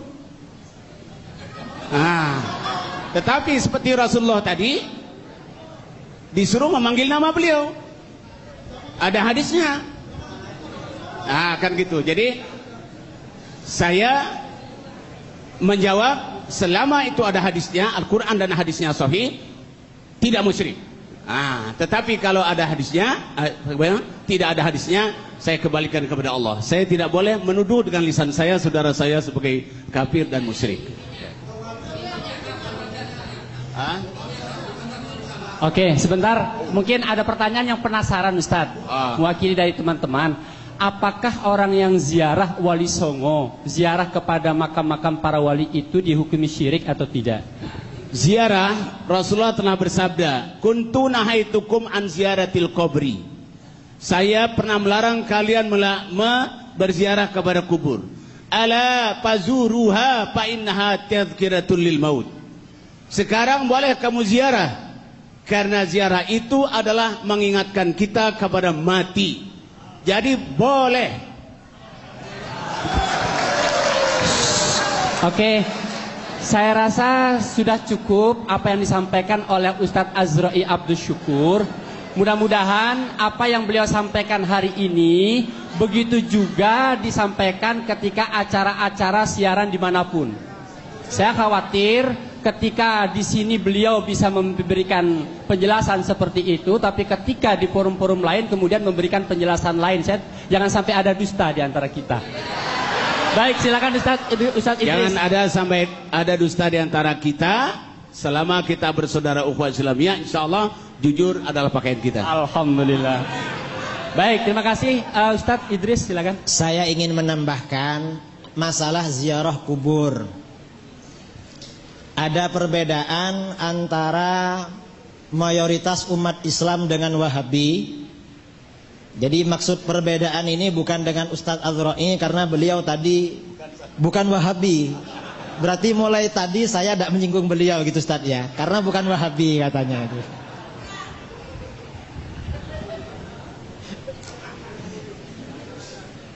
Ziarah kubur ada beberapa tujuan dalam ziarah,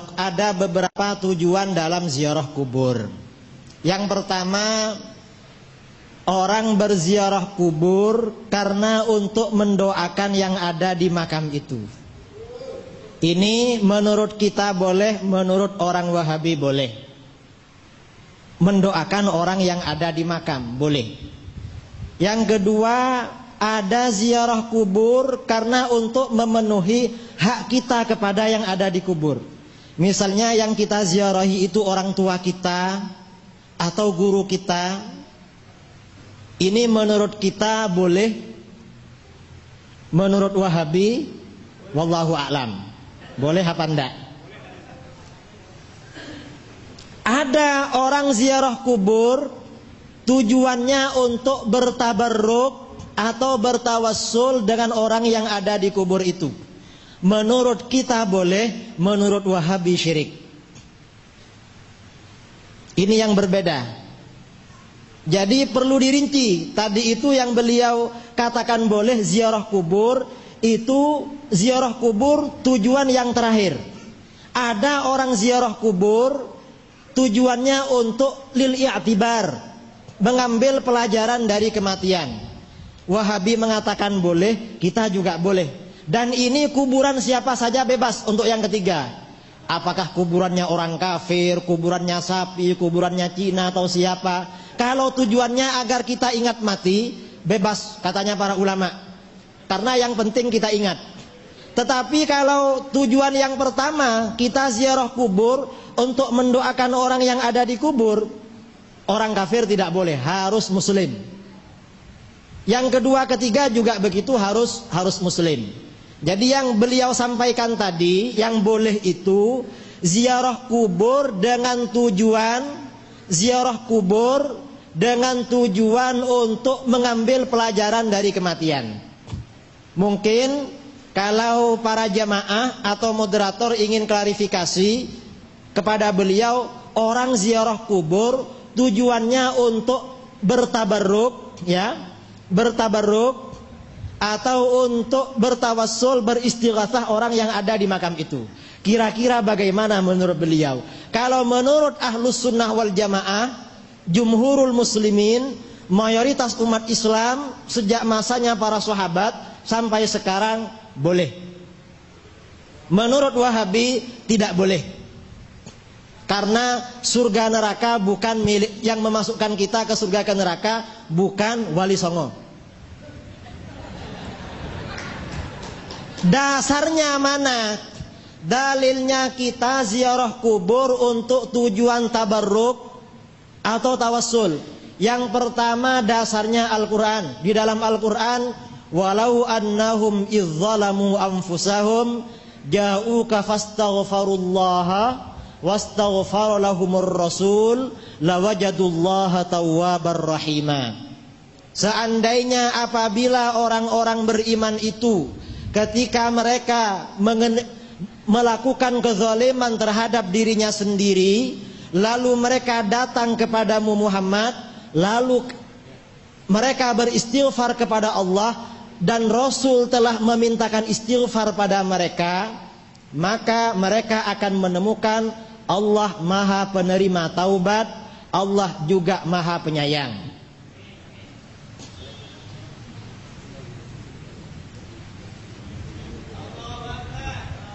Ustaz.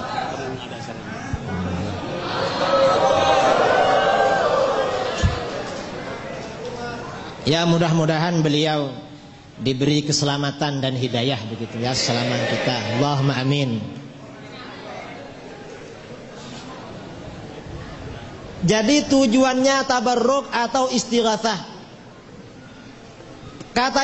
Kata para ulama di dalam ayat ini, orang yang berdoa kepada Allah memohon ampun diperintahkan oleh Al-Quran berdoa di samping makam Rasulullah. Apa tujuannya berdoa di samping makam Rasulullah? Tentunya tujuannya bertabarruk dengan Rasulullah yang ada di makam itu.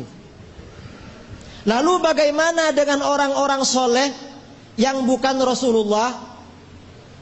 Orang-orang soleh yang bukan Rasulullah dikiaskan dengan Rasulullah karena kesolehan mereka. Biasanya orang-orang Wahabi itu tidak mau pakai dalil kias. Tapi kalau membid'ahkan orang pakai kias semua. Kalau untuk kebaikan tidak pakai kias, kalau membid'ahkan pakai kias. Jadi kias itu dipakai separuh-separuh. Kalau kita ini tidak pakai dalil kias, Al-Quran tidak pernah menyatakan hukumnya memukul orang tua. Yang dikatakan oleh Al-Quran cuma mengatakan uff, fala taqul lahuma uffin. Jangan ucapkan uff kepada orang tua. Uff itu kalau katanya orang Indonesia berdesis apa ya? Kalau hus misalnya, jadi sama orang tuanya wah, atau misalnya hus, kalau katanya orang Madura akecet, itu maksudnya uff. Ternyata di dalam Al-Quran yang disebutkan hanya uff. Lalu bagaimana dengan memukul? Katanya ulama, kalau mengatakan uff saja boleh, berarti memukul tidak boleh, berarti memukul lebih tidak boleh. Jadi semua hal yang menyakiti orang tua tidak boleh. Ini dasarnya kita ziarah makam dengan tujuan tabarruk. Jadi dasarnya ayat Al-Quran ini. Jadi di dalam ayat ini Allah menjelaskan ampunan yang diberikan kepada umat Islam yang beristighfar di makam Rasulullah dikaitkan dengan 3 hal. Yang pertama, datang kepada Rasulullah, baik Rasulullah masih hidup maupun sudah wafat. Yang kedua, berdoa kepada Allah dengan istighfar. Yang ketiga, Rasul akan memintakan ampun bagi yang datang itu. Dan semuanya sama-sama terjadi karena Rasulullah sudah beristighfar untuk kita di dalam Al-Quran. Wastaghfir lidzambika walil mu'minin. Muhammad, mintakan ampun bagi dosamu dan bagi orang-orang mukmin. Orang yang ziarah ke makam beliau beristighfar, sudah diistighfarkan oleh beliau, beristighfar sendiri, oleh Allah akan diampuni. Ini dalilnya tabarruk dari Al-Quran. Tabarruk dengan Rasulullah. Dan Rasulullah itu kan orang soleh, orang pimpinannya orang soleh, para aulia juga orang soleh. Sama-sama solehnya berarti sama-sama bisa untuk dijadikan tempat tabarruk. Ini dasarnya kita ziarah ke makam para aulia dengan tujuan tabarruk agar hajat kita dikabulkan. Mungkin agar lebih jelas ya, dasar kita mengapa kita ini bertabarruk dengan orang yang sudah meninggal, akan saya sampaikan dalil-dalil tabarruk. Ini langsung kitab aslinya. Jadi bukan pakai hafalan hadis tapi keliru-keliru hafalannya.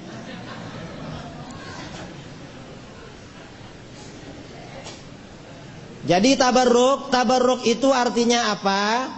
Kata para ulama, yang dimaksud dengan tabarruk diambil dari kata berkah, yang substansinya adalah bertambah dan berkembang. Tabarruk adalah mencari tambahan dan perkembangan dari sesuatu yang menjadi sarana bertabarruk. Di dalam Al-Quran, dasar tabarruk mana ada ayat yang berbunyi wattakhidhu mim maqami Ibrahim musalla. Jadikanlah makom Ibrahim sebagai tempat sholat. Makom Ibrahim itu tempat ketika Nabi Ibrahim membangun Ka'bah, dinaiki Nabi Ibrahim, itu makom Ibrahim. Mengapa makom Ibrahim ini dijadikan tempat sholat? Bertabarruk dengan Nabi Ibrahim. Jadi Al-Quran mengajarkan kita menghargai peninggalan-peninggalan orang mulia, terutama para anbiya. Jadi di dalam tafsir ini ada hadis sahih riwayat Imam Ibnu Abi Hatim dan lain sebagainya. Ini dasarnya ya. Kemudian dasar yang lain mengapa kita bertabarruk. Ini ada ayat Al-Quran, wa qala lahum nabiyyuhum inna ayata mulkihi ayyatiyakumut tabut fihi sakinatum mir rabbikum wa baqiyatum mimma taraka alu Musa wa alu Harun tahmiluhul malaikah inna fi dzalika laayatan lakum in kuntum mu'minin. Dan nabi mereka mengatakan kepada mereka, sesungguhnya tanda ia akan menjadi raja ialah kembalinya tabut kepadamu, di dalamnya terdapat ketenangan dari Tuhanmu dan sisa dari peninggalan keluarga Musa dan keluarga Harun. Jadi peninggalan Nabi Musa dan Nabi Harun oleh Allah diabadikan, kemudian dikembalikan di dalam tabut, diserahkan kepada Raja Tolut, yang menjadi tanda kerajaan beliau dan kemenangan beliau. Ini dalilnya kita bertabarruk dengan peninggalan para nabi. Kalau peninggalannya para nabi dapat dijadikan tabarruk, apalagi jasadnya para nabi. Masih lebih mulia jasadnya daripada peninggalannya. Itu dasarnya kita bertabarruk.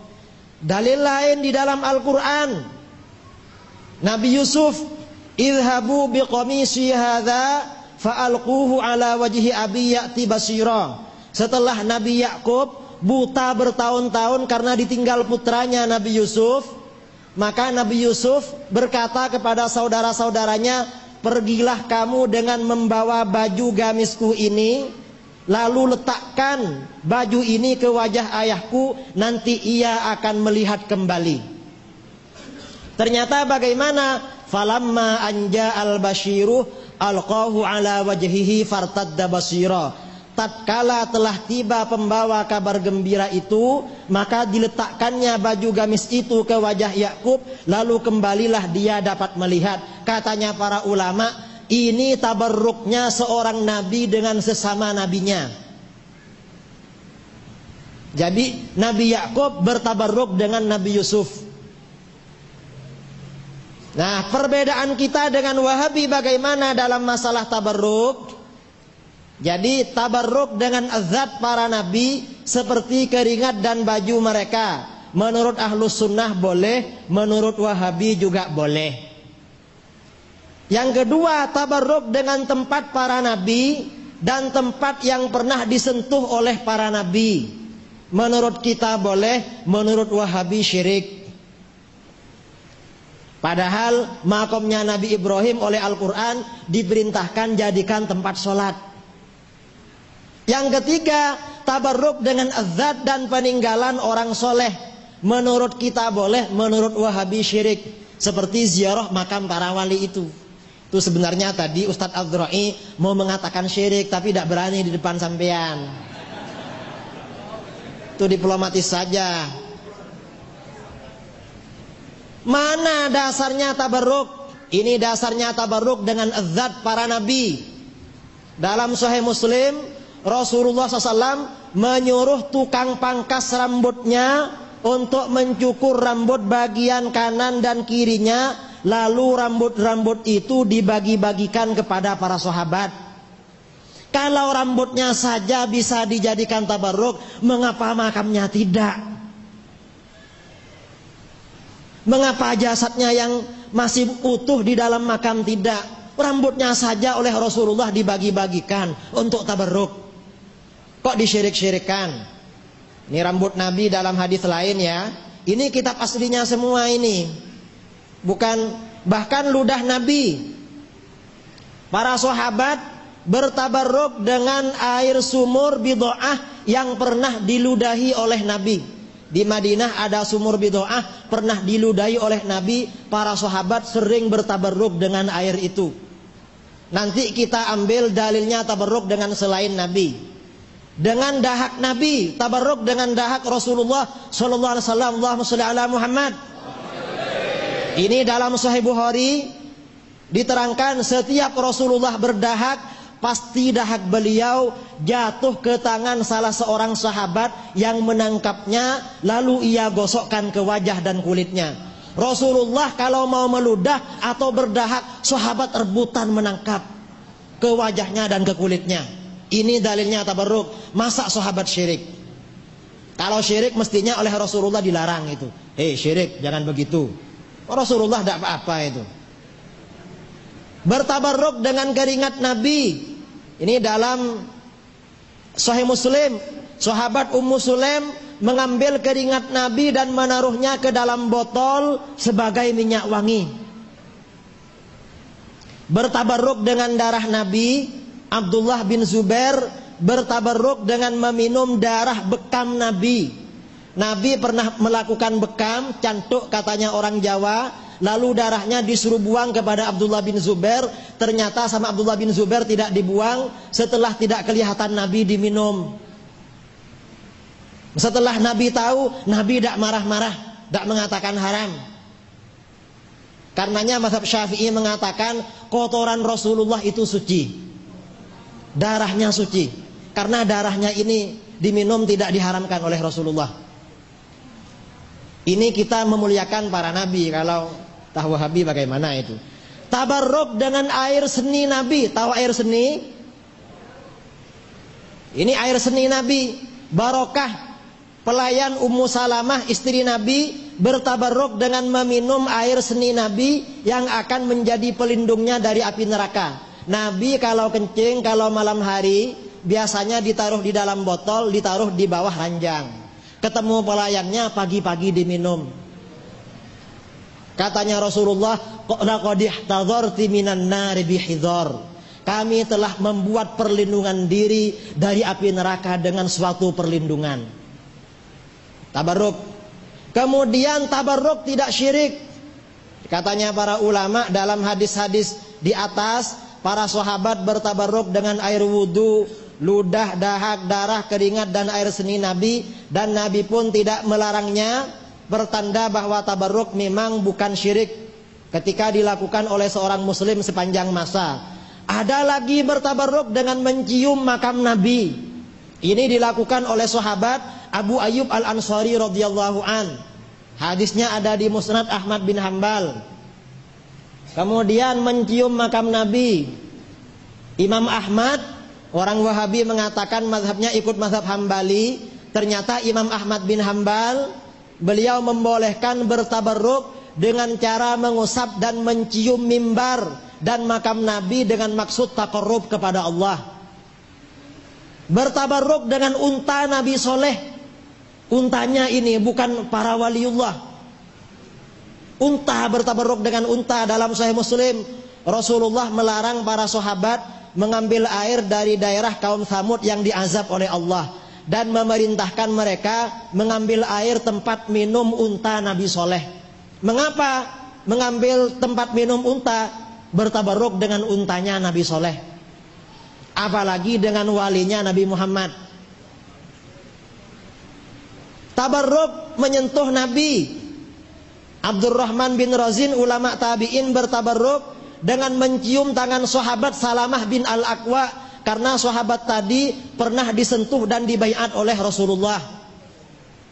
Ini tabarruk dengan menyentuh Nabi ya. Sabit Al-Bunani, ulama tabi'in, mencium tangan sahabat Anas bin Malik yang pernah menyentuh Rasulullah. Jadi karena pernah menyentuh Rasulullah, bertabarruk dengan mencium tangan dan kaki Nabi. Kalau katanya Wahabi, mencium tangan kiai syirik. Ini padahal di dalam Imam Bukhari meriwayatkan Wazi' bin Amir mencium kedua tangan dan kedua kaki Nabi. Coba mencium kaki itu syirik, mestinya sama Nabi dilarang. Tangan dan kaki orang soleh, ini dasarnya kita. Imam Bukhari meriwayatkan dalam Al-Adabul Mufrad, Sayyidina Ali bin Abi Thalib mencium tangan dan kedua kaki sahabat Abbas paman Nabi. Ini dalilnya kita mencium tangan para kiai. Sayyidina Ali mencium tangan pamannya. Bahkan yang dicium bukan cuma tangannya, kakinya juga dicium. Kalau kita itu membaca sejarah para ulama dulu, orang-orang dulu bertabarruk dengan para aulia, dengan para ulama. Itu ketika Syekh Abi Ishaq Asy-Syirazi datang ke Naisabur, orang-orang berkerumun karena semuanya tidak bisa salaman. Sorbannya dilempar agar menyentuh tubuh beliau. Ada yang dilempar di depannya agar diinjak, dilempar ke tubuhnya lalu dicium. Itu tujuannya tabarruk. Kalau disyirikkan berarti sejak 1000 tahun yang lalu sudah syirik umat Islam itu.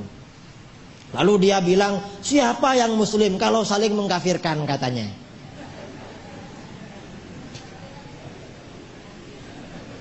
Imam Muslim mencium wajah gurunya Imam Bukhari, lalu meminta restu untuk mencium kedua kaki Imam Bukhari. Imam Muslim, pengarang kitab Sahih Muslim, mencium wajahnya dan tangannya. Lalu beliau mengatakan, "Da'ni hatta uqabbila rijlaik ya ustadzal ustadzin." Perkenankan aku mencium kedua kakimu. Ini ahli hadis. Bertabarruk dengan sesama ahli hadisnya. Tak syirik. Masa Imam Bukhari dan Imam Muslim syirik? Ini imamnya ahli hadis. Jadi kalau yang Wahabi itu bukan ahli hadis, tapi ahli hadas itu.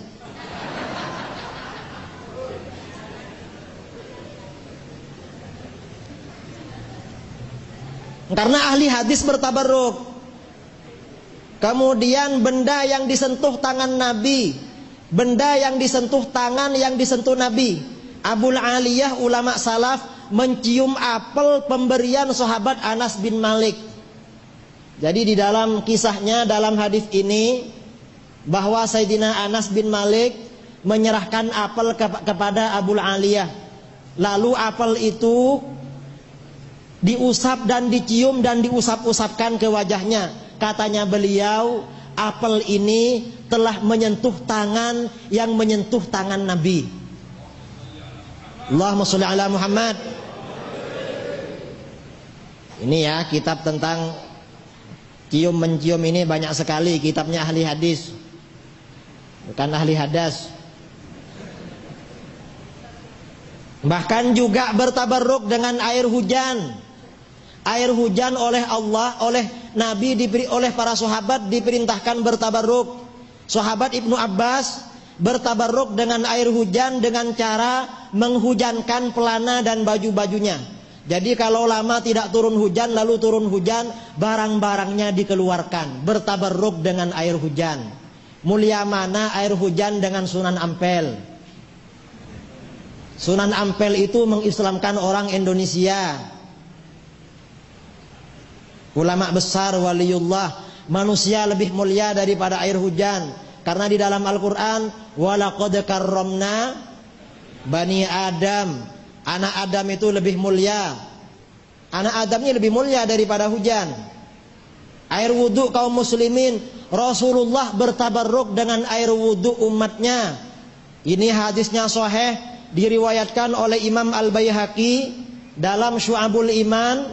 Rasulullah bertabarruk dengan air wudhu kaum muslimin dengan cara menyuruh mengambilkan air dari tempat bersesuci kaum muslimin, lalu meminumnya karena mengharap berkah kaum muslimin.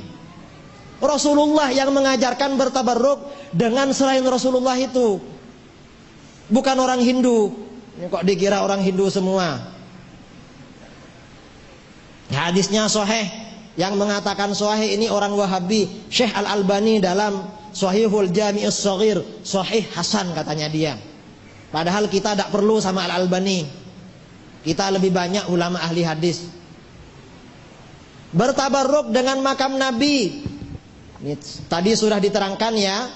Jadi ketika musim paceklik, para sahabat bertabarruk dengan makam Nabi dengan cara membuatkan lubang dari makam itu ke langit sehingga turun hujan.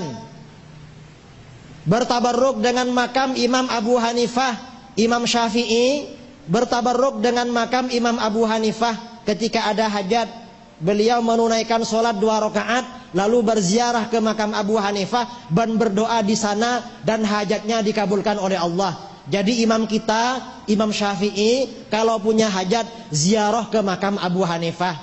Karena di Indonesia tidak ada para imam, yang ada para wali songo, ya kita ke wali songo saja. Masa Imam Syafi'i mau syirik? Tidak mungkin. Bertabarruk dengan makam Ahlul Bait, Imam Ibnu Hibban, pengarang kitab-kitab hadis, hadisnya menjadi rujukan utama orang Wahabi. Beliau kalau punya hajat datang ke makamnya Sayyid Ali Ar-Ridha, cucunya Rasulullah. Datang ke makam itu, ini ahli hadis datang ke makamnya Ahlul Bait. Ini makam Ahlul Bait, banyak dalilnya ini. Kalau bertabarruk dengan selain Rasulullah dikatakan syirik, berarti Imam Syafi'i, ahli hadis, syirik semua. Makam Ahlul Bait juga ini. Ibnu Khuzaimah, pengarang kitab Sahih Ibnu Khuzaimah, datang ke makam Ali Ridha bertabarruk. Jadi saya kira bertabarruk dengan makam ini dalilnya sangat kuat, diajarkan oleh Rasulullah, diamalkan oleh para sahabat, oleh seluruh ulama ahli hadis. Mulai dulu tidak pernah ada yang mengatakan syirik, sampai akhirnya ada orang-orang Wahabi yang mengatakan syirik. Saya kira masalah ziarah kubur ini sudah jelas ya, dalilnya cukup kuat. Selanjutnya saya serahkan kepada moderator. Terima kasih. Semakin banyak ilmu pengetahuan yang kita timba pada kesempatan siang yang berbahagia ini, namun